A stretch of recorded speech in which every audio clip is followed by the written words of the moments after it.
Bismillahirrahmanirrahim. Alhamdulillahirabbil alamin wa bihi nasta'in ala umuri dunya waddin. Allahumma shalli ala sayyidina Muhammadin salatan taghfiru biha adh-dhunub wa tuslihu biha al-qulub wa tanṭaliqu biha al-'usub wa talinu biha as-su'ub wa ala alihi wa sahbihi wa man ilaihi mansub. Amma ba'du. Kelanjutan pembacaan kitab Nashihud Diniyah karangan Al-Imam Al-Habib Abdullah bin Alwi Al-Haddad rahimallahu ta'ala wa nafa'allahu bihi min ulumihi wa ulumina fid darain amin ila anqal fa awwalu dzalika annahu yajibu 'alal insan an yuzakki qalbahu wa yutahhirahu minar radhilati asyakki fillah wa rasulih wa daril akhirah. Malam ini kita melanjutkan pembahasan tentang masalah hati. Wajib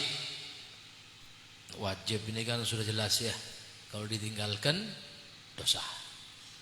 Wajib bagi insan, berarti bukan muslim saja, semuanya. An yuzakki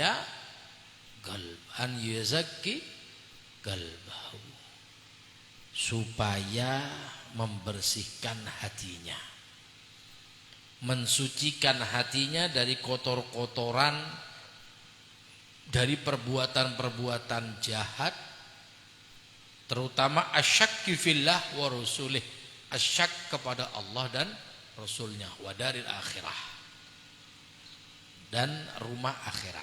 Ini harus dibersihkan. Karena kan banyak sekarang ya, kita berada di zaman yang mana orang sudah ragu dengan Allah Subhanahu wa taala. Tidak usah jauh-jauh, rezeki saja. Ya. Soal rezeki saja ya. Dikatakan tidak boleh makan rezeki yang haram, tidak boleh makan riba. Jawabannya apa? Kalau udah dari sini, dari mana? Seakan-akan Allah itu tidak punya jalan lain. Seakan-akan Allah itu tidak punya rezeki lain untuk diberikan kepada hambanya. Oh, ini bahaya ini. Ini masalah iman. Fa inna dzalika min a'dhamin amradil qulub muhlika fil akhirah. Itu yang ragu kepada Allah, ragu terhadap janjinya Allah, ragu terhadap rizkinya Allah, itu paling agungnya penyakitnya hati, yang paling mencelakakan di hari akhirat.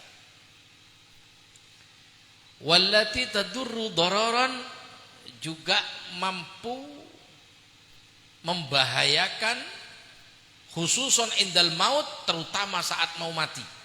Wah, ini bahayanya. Orang itu kan dilihatnya nanti, lulus dak lulusnya, pasti masuk surga dak pastinya, itu saat sakaratul maut. Bahwa iman sakaratul maut sudah selesai, insyaallah dakhalal jannah. Tidak bawa iman, selesai sudah, dakhalan nar abadan. Lalu bagaimana menjaga iman ini? Iman ini yangus, iman ini yazid. Iman itu bisa kurang, iman juga bisa tambah. Iman itu bertambah dengan ibadah. Iman itu berkurang dengan maksiat. Semakin besar maksiatnya, semakin kurang imannya. Wa qad tuaddi wal iyad billah ila su'il khatimah. Ini kalau sudah iman sudah habis, menjadi penyebab daripada su'ul khatimah, akhir yang jelek daripada kematian. Wa hadza syakku qad yubtala bihi ba'dun nas. Nah, ini yang meragukan ini. Ragu ini, was-was ya, syak. Ini banyak terkena kepada kaum-kaum manusia. Fala yajuzu liman wajada syai'an min dzalika an yutmirahu fi nafsi. Maka kalau sudah kena seperti ini, fala yajuzu liman wajada syai'an, tidak boleh Orang yang sudah nemu daripada syak wa keraguan dalam hatinya itu an yudmirahu fi nafsihi, menyembunyikan dalam hatinya, wa yatwihi fi qalbihi, dan menyelipkan dalam hatinya, fayalqallahu ta'ala syakkan. Ini kalau disembunyikan, dibiarkan ragu ini, maka dia akan bertemu dengan Allah dalam keadaan syak, dalam keadaan ragu.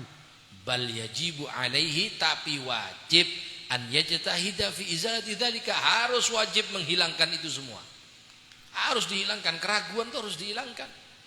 Wa yas'a fi nafyihi anhu bi kulli ma yumkinuhu, juga berusaha untuk menolak keraguan dalam setiap kemungkinan.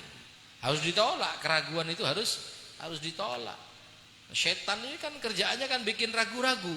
Yuwasfisu fi sudurin nas,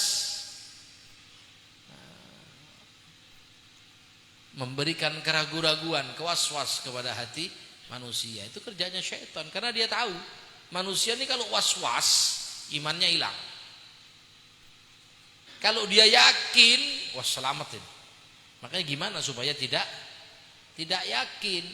Didatangkan orang-orang yang meragukan keimanannya, fi sudurin nas minal jinnati wan nas, dari jin dan manusia. Akan datang manusia-manusia, oh kamu ini, kamu itu, nanti disetani, ya, difitnai, begini, begitu, dan lain sebagainya. Wa anfa'ul asya' fi izalati su'al ulama'i billahi ta'ala. Untuk menghilangkannya itu paling utama, itu paling manfaat, itu tanya, belajar sama ulama. Billah karena Allah, wa bidinihi karena agamanya Allah. Kepada siapa juga? Ahlil yakin wa khosyah, ulama yang ahlil yakin, yang punya takut kepada Allah. Bukan ulama ahli proposal, ya, bukan ulama zaman sekarang, ya. Kan banyak, makanya zaman sekarang ini mele-mele, Pak. Mele-mele. Sekarang ini kita ini sudah di zaman abu-abu. Luarnya putih, dalamnya hitam. Ya. Abiri cakang, la ilaha illallah, pesen oreng apa jawat. La ilaha illallah, babine oreng apa jentar. La ilaha illallah, bawa nipu sana nipu sini. Hati-hati. Hati-hati sekarang ini, pinter-pinterlah memilih ulama. Karena zaman sekarang ini orang alim banyak, hafal zubat banyak, hafal nahu alfiyah banyak, hafal hadis ribuan banyak, tapi yang takut sama Allah ini, yang takut nyari itu, yang takut sama Allah. Kalau cuma ahli toriko banyak, ngajak wiritan banyak, ngajak wiritan, ngajak sholawatan banyak. Intinya takut enggak sama Allah, itu aja. Ada takut enggak sama Allah? Kalau udah ada takut sama Allah, oh sudah Pak, jangan dijadikan panutan, jangan dijadikan guru. Na'udzubillah min dzalik. Makanya kalau kepingin hilang was-was, bergululah dan bertanyalah kepada ulama yang ahli yakin wal khosyah, yang punya takut sama Allah. Wal zuhdi fid dunya, dan zuhud terhadap dunia. Fa illam yusadif, ini kalau tidak dibetulkan minhum, tidak ada yang bisa membetulkan ahadan minhum, falyandur fi kutubihim, tidak nemu saya ulama yang katanya ahli yakin wal khosyah. Bagaimana ini? Falyandur, lihatlah fi kutubihim, di kitab-kitab ulama-ulama yang terdahulu, allati alafuha fi ulumi tauhid wal yakin. Nah, belajarlah ilmu yakin dalam kitab. Ya tetap juga harus nyari guru. Jangan cuma baca kitab tidak ada gurunya. Akhirnya gelambiar. Akhirnya sesat dan menyesatkan. Ada dulu namanya orang Albani dari Mesir, tidak pernah belajar, tidak punya guru, baca tukang jaga perpustakaan, pinter baca ini, baca, tidak punya guru. Pada akhirnya mengeluarkan fatwa, apa? Makamnya Rasulullah haram di dalam Masjid Madinah, harus dikeluarkan. Wah, top itu. Kenapa? Tidak punya guru. Maka setannya yang jadi guru. hawa nafsunya yang jadi guru. Makanya penting, untung-untung orang yang punya sambungan, orang yang punya guru. Untung-untung, kenapa? Guru ini ibarat dia itu sambungan kabel kita kepada Rasulullah sallallahu alaihi wasallam. Lah nanti kan kita tidak langsung ketemu sama Rasulullah di padang mahsyar, langsungnya Rasulullah, sapa ente? Ada akhir zaman lahir mau minta di depan. Ya men ente sengkol bi Sayyidina Umar kata Sayyidina Umar, engkau norok Badar norok Uhud. Wah saleh pebirek-gerek ya. Lalu bagaimana Beb kepada Rasulullah? Oleh guru. Nyari guru yang diakui oleh gurunya. Yang gurunya diakui oleh gurunya. Gurunya sampai kepada Rasulullah sallallahu alaihi wasallam. Ini pentingnya sambungan. Ini pentingnya guru. Makanya orang dulu itu pasti punya guru. Pasti punya guru. Hatta sudah bajingan tok, hatta sudah geluduk ke timur, tetap punya guru dan menjaga sambungan ke guru. Benih kalau mau sakit gigi mau nyari kiai. Bukan kalau sakit perut nyari kiai. Mau jadi ngaji tak datang, repot. Gitu tang guru wah, tang guru cetek kebun tang guru ya.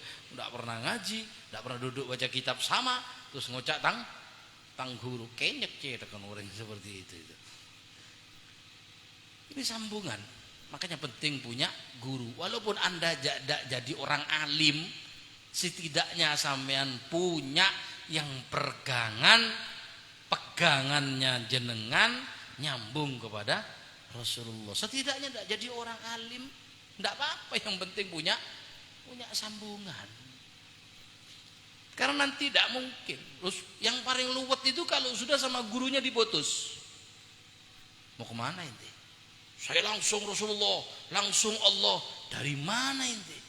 Langsung Allah, langsung Rasulullah. Alonca ada emak. Berapa miliar orang umatnya Rasulullah yang mau ente lingkai?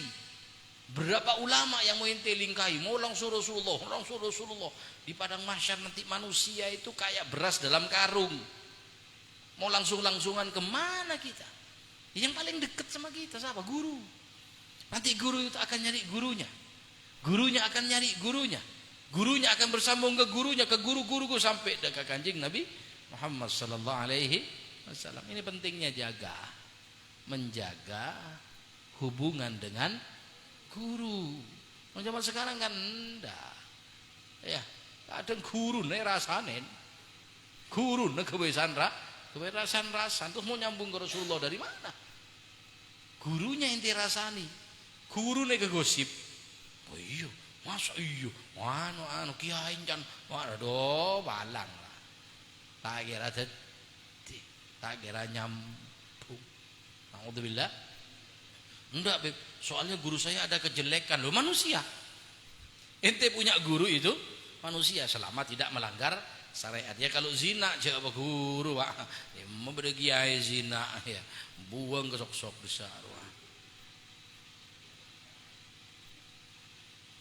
Walastu a'ni bi syakkin ma yajiduhul insan min khawatir wal waswas wal wasawusi fi umuril iman bima ya'lamu batlanahu yajidu qalbahu musammiman ala khilafihi wa nafsihi karihatan lahu wa nafiratan anhu. Di sini nih syak ini yakni dimaksudnya yaitu manusia itu tidak nemu dalam khawatirnya wala waswas, tidak nemu pegangan keyakinan. Nah ini bahaya. Orang itu kalau sudah tidak punya keyakinan, ini bahaya. Mau kemana? Ayo, mau kemana? Ya kan hidup begini, habis hidup ya tidak ada, sudah selesai. Iya kalau tidak ada, kalau ada, bayangkan, mau kemana? Nah, dengan keraguan ini mau kemana? Makanya sama Allah itu suruh yakin, fa'bud rabbaka hatta ta'tiyakal yakin. Artinya beribadahlah kepada Allah sampai datang keyakinan kepadamu. Jadi walaupun ragu tetap. Kapan beb yakinnya datang? 2. Minimal dapat 1. Kalau bagus dapat 2. Yang pertama yakin saat masih hidup. Wah ini jadi wali min auliyaillah. Yang kedua pasti yakin kapan? Saat mati. Yakin kau telak malaikat maut mata yakin. Ya, pasti yakin, artinya beribadahlah kepada Allah sampai mati. Wa yakfa inna dzalika huwa waswasah wa yakfil insan fiha an yakrahaha wa yu'ridu anha wa yasta'idzu billahi minha. Kewaswasan ini cukup ditolak, cukup tidak disukai, cukup ditolak. Contoh begini, makanya kalau kita baca di Muqaddamatul Hadramiyah itu ya, Muqaddimah Hadramiyah, ada orang waswas. Contohnya begini, sampean sudah wudu, nggih, sudah wudu, dapat berapa menit waswas, batal atau tidak, sudah, tidak usah panjang-panjang, tidak usah ngambil wudu lagi, yakinkan bahwa Anda tidak batal. Kenapa? Karena waswasnya di batal, bukan di wudu. Kecuali kalau waswasnya di wudu, saya tadi ngambil wudu apa enggak? Oh, ngambil wudu ente. Dak yuribuk ila mala yuribuk, tinggalkan ketidakyakinan kepada yang yakin. Saya punya wudu tadi, maghrib saya sudah wudu. Cuma saya ini waswasnya sudah kentut apa enggak? Gitu. Oh, sudah, yakinkan, enggak usah kentut. Ya.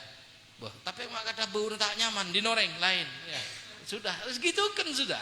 Selesai, berarti masih punya wudu. Hilangkan. Ini dalam ilmu fikih begitu. Begitu juga dalam ilmu tauhid.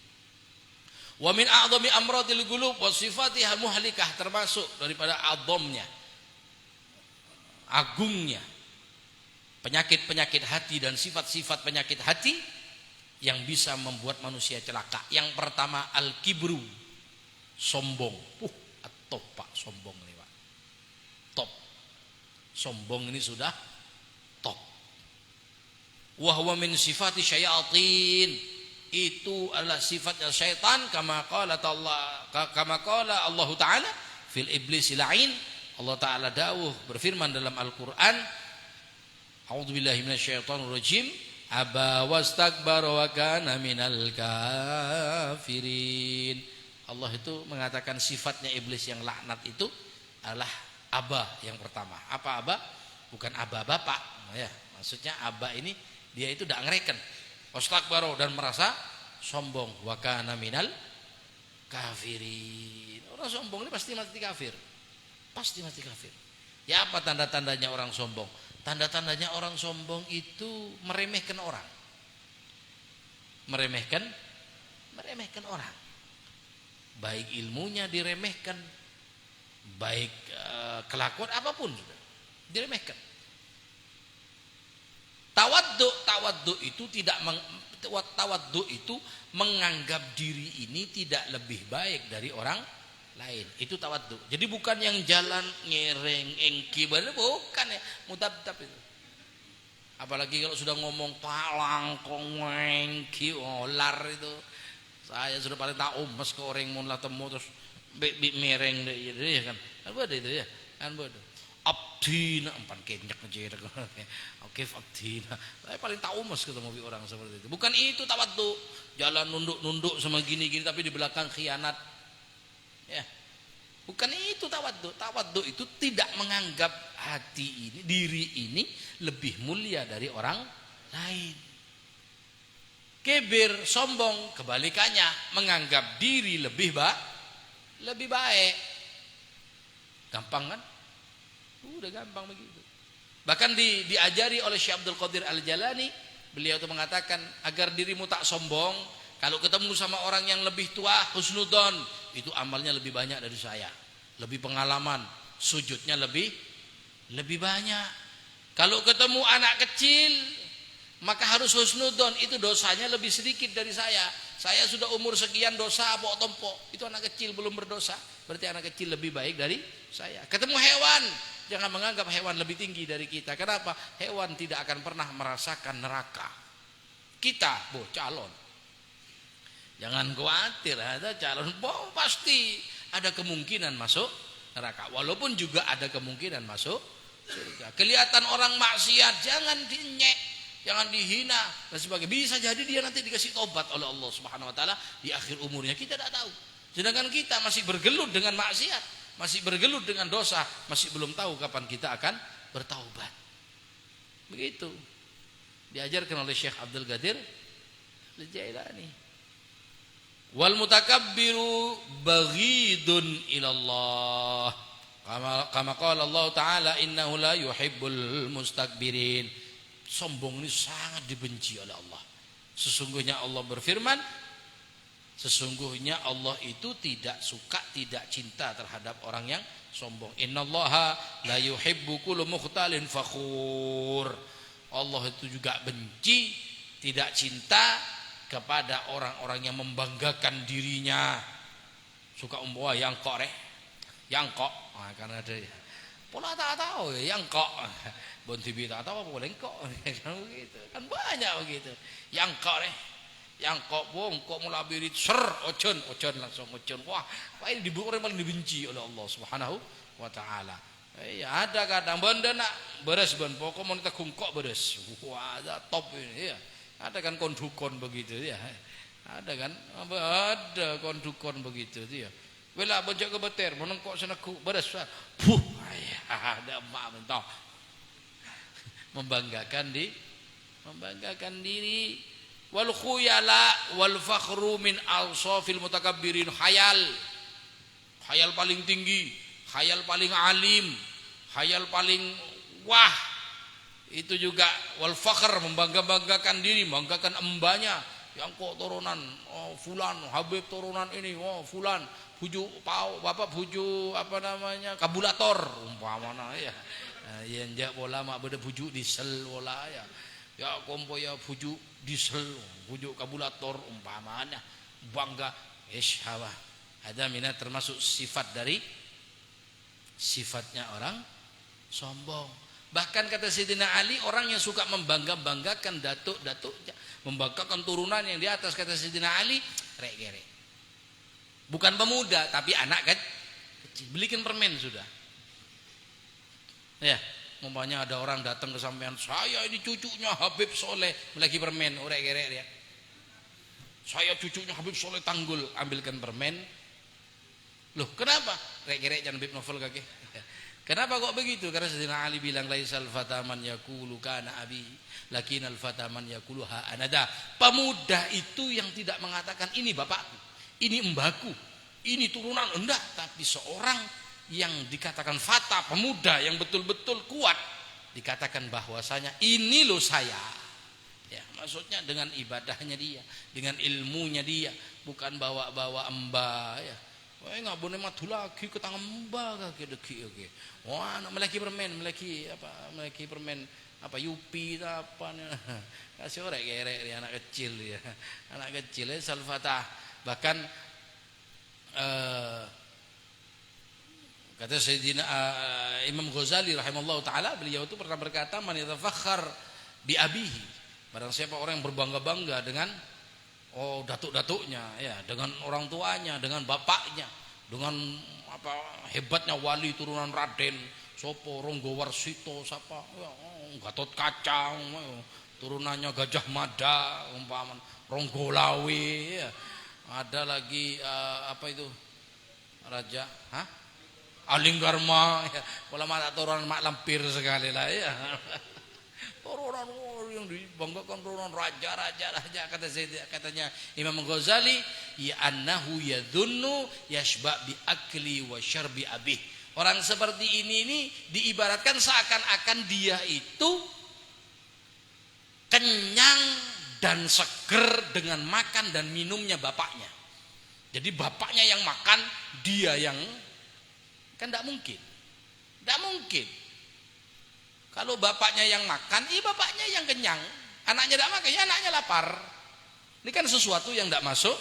Tidak masuk di akal. Ini mustakbir, ini termasuk yang sombong, hayal. Wal mutakabbiru mu'arridun li'anna yudba'allahu ala galbih. Orang-orang sombong ini kebanyakan dia itu berpaling. Firaun itu kan dikatakan tagha, innahu tagha, melampaui batas. Jadi pertamanya sombong. Fir'aun itu bukan tidak tahu Nabi Musa nabi itu bukan tidak tahu Fir'aun itu. Dan tahu Nabi Musa ini adalah utusan, dan tahu bahwa yang dikeluarkan oleh Nabi Musa itu mukjizat. Firaun itu tahu. Bahkan saya pernah baca di satu kisah Israiliyat.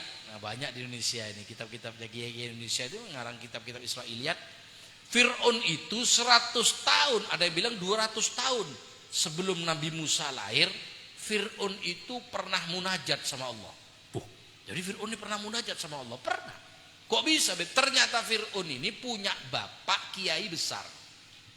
Fir'aun ini, bapaknya Fir'aun itu muridnya dari cucunya Nabi Yusuf. Jadi Nabi Yusuf ini punya cucu. Cucunya Nabi Yusuf ini punya murid bapaknya Fir'aun, ulama besar di Mesir. Punya anak Firaun. Kok bisa punya anak Fir'aun? Ya kalau sombong. Hatta anaknya kiai, hatta anaknya siapa? Kalau sudah sombong, mati kafir. Na'udzubillah. Minta Namrud itu cicitnya Nabi Hud. Ayo. Cicitnya Syam bin Nuh. Masih turunan ke-8 dari Nabi Nuh. Dari Nabi Hud berapa? Sombong. Jadi jangan sombong, wah mbah begini, mbah, jangan, ente apa? Fir'aun tuh tahu 100 tahun apa 200 tahun sebelum Nabi Musa dilahirkan, itu paceklik ada di Mesir, setahun tidak turun hujan. Di demo Fir'aun sama umatnya, di demo Fir'aun sama rakyatnya, katanya kamu Tuhan ini kok tidak hujan setahun. Akhirnya Fir'aun malam-malam keluar ke padang pasir, baca Ismul A'dham yang pernah diajarkan oleh bapaknya. Ismul A'dham dibaca, datang malaikatul ard, malaikat bumi. Ditanya sama malaikat, mau apa kamu? Panggil saya. Tolong pintakan sama Allah untuk bikin Mesir hujan lagi, subur lagi. Diam malaikat. Tak lama datang malaikat yang lain. Bilang sama malaikat yang dipanggil sama Fir'aun, katanya, kamu akan diberi oleh Allah tanah subur selama 200 tahun ke depan. Tapi nanti 200 tahun yang akan datang akan lahir seorang nabi dan kamu harus beriman dengan nabi tersebut. Naam, saya akan beriman. Wah, 200 tahun Pak, kelepain sudah ya. Sudah enak dengan kekuasaan. Begitu Nabi Musa keluar, begitu Nabi Musa ngajak kepada risalah, Fir'aun itu sempat mau masuk. Cuma disetani sama Haman. Makanya teman konco kanca itu ya. Penting milih kanca ini, penting milih teman itu penting. Fir'aun ini gagal tobat kan gara-gara konconya, gara-gara temennya, siapa? Haman. Fir'aun itu kan pernah bilang gini, kayaknya si Musa ini ada betulnya juga. Panasi sama Fir'aun, jangan, kamu jangan ikut Musa. Kalau ikut Musa kamu jadi bawahannya Musa. Nanti kamu udah jadi raja lagi. Nanti kamu ditinggalkan sama prajuritnya. Nanti kamu akhirnya keluar sombongnya. Iya ya, aku kan raja.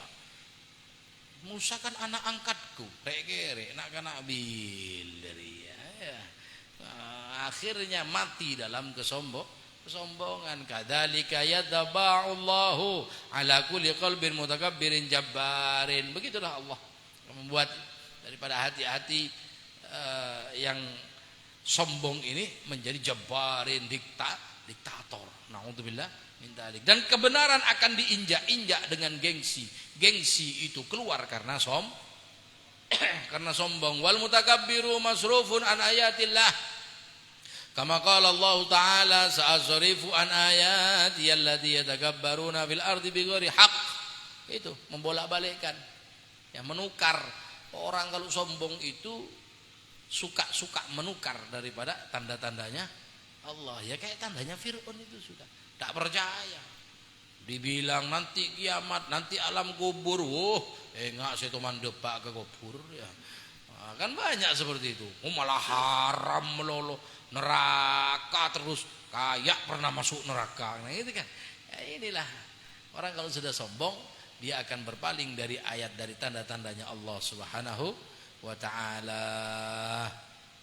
Wallahu a'lam.